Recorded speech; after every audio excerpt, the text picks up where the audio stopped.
Hello बच्चों, let's read the question. The question says an average induced EMF of 1 volt appears in a coil when the current in it is changed from 10 ampere in one direction to 10 ampere in the opposite direction in 0.5 seconds. Self inductance of the coil is.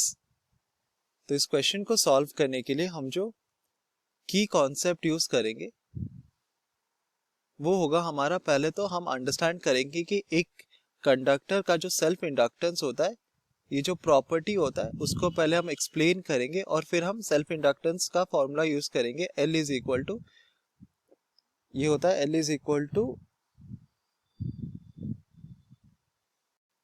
E divided by DI by DT।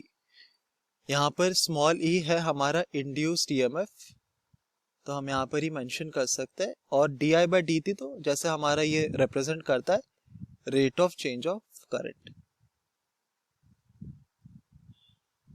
तो पहले हम बात करेंगे self inductance के बारे में। तो हमें पता है कि अगर हमारे पास एक कंडक्टिंग कॉइल है और इसके थ्रू एक करंट फ्लो कर रहा है I, at time t is equal to 0 हम एज्यूम करते हैं कि इसके अंदर I amount of current flow कर रहा है। तो after certain amount of time t is equal to t1, अगर हमारा करंट अब चेंज हो जाता है I1 को such that I1 is not equal to I, इसका मतलब हमारा करंट क्या कर रहा है, चेंज हो रहा है। तो हर एक कंडक्टिंग कॉइल का एक खुद का प्रॉपर्टी होता है जिसको हम कहते हैं इंडक्टेंस, और इस इंडक्टेंस प्रॉपर्टी के वजह से ये जो कॉइल है ना वो इस करंट चेंज को अपोज करने की कोशिश करता है, रेजिस्ट करने की कोशिश करता है। ये नहीं चाहता कि इसके थ्रू जो करंट फ्लो कर रहा है वो चेंज हो, तो इस प्रॉपर्टी को हम कहते हैं इंडक्टेंस। और ये किस तरह से इस करंट चेंज को रेजिस्ट करता है, by inducing an EMF inside it. तो हम यहाँ पे लिख सकते हैं by inducing an EMF inside the coil itself. ठीक है, तो इस करंट चेंज को रेजिस्ट करने के लिए वो क्या करता है, अपने अंदर एक EMF इंड्यूस करता है। किस तरह से कि जो इंड्यूस्ड EMF होगा ना ये हमारे करंट चेंज को अपोज करेगा। तो हम यहाँ पे लिख सकते हैं ये करंट चेंज को अपोज करेगा। इसका क्या मतलब होता है, तो अगर हम एज्यूम करें कि इनिशियली हमारा करंट जो था वो I था, ठीक है, और फाइनली हमारा करंट है I1 such that I1 is greater than I। इसका मतलब हम देख रहे हैं कि हमारा जो करंट चेंज है वो पॉजिटिव है, वो बढ़ रहा है। तो हमारा जो इंड्यूस्ड EMF होगा वो कुछ इस तरह से करंट प्रोड्यूस करेगा। ऑब्वियसली अगर हम EMF इंड्यूस कर रहे हैं तो EMF के वजह से एक करंट आएगा I3।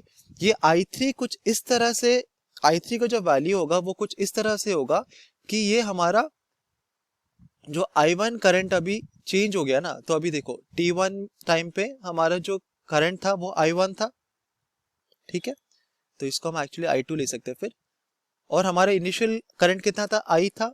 अब इंड्यूस्ड EMF की वजह से I2 करंट फ्लो कर रहा है, तो हमारा जो इंड्यूस्ड करंट होगा ना वो कोशिश करेगा कि ये I2 के वैल्यू को डिक्रीज करके वापस ले जाए इसके ओरिजिनल करंट वैल्यू को विच इज I। तो ये क्या कर रहा है, हमारा इंड्यूस्ड EMF करंट चेंज को अपोज कर रहा है। करंट चेंज क्योंकि पॉजिटिव है तो ये चाहेगा कि वो डिक्रीज हो जाए।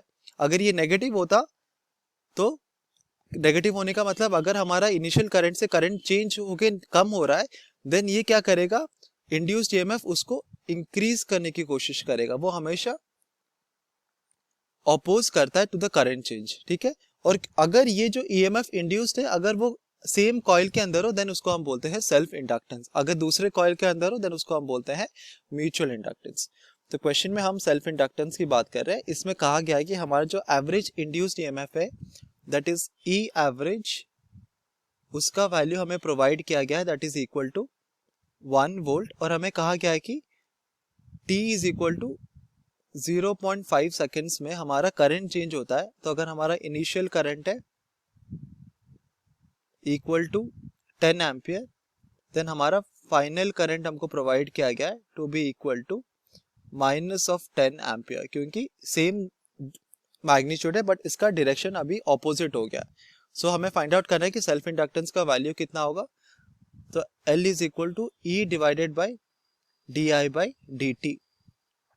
E is equal to 1 volt whole divided by DI कितना होगा 10 माइनस ऑफ -10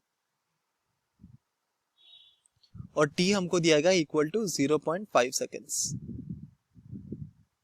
तो ये हो जाएगा 0.5 whole divided bye 20 Henry.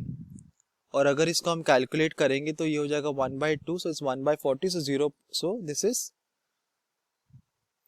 L is equal to, अगर इसको हम कैलकुलेट करेंगे तो हमें मिलेगा this is equal to simply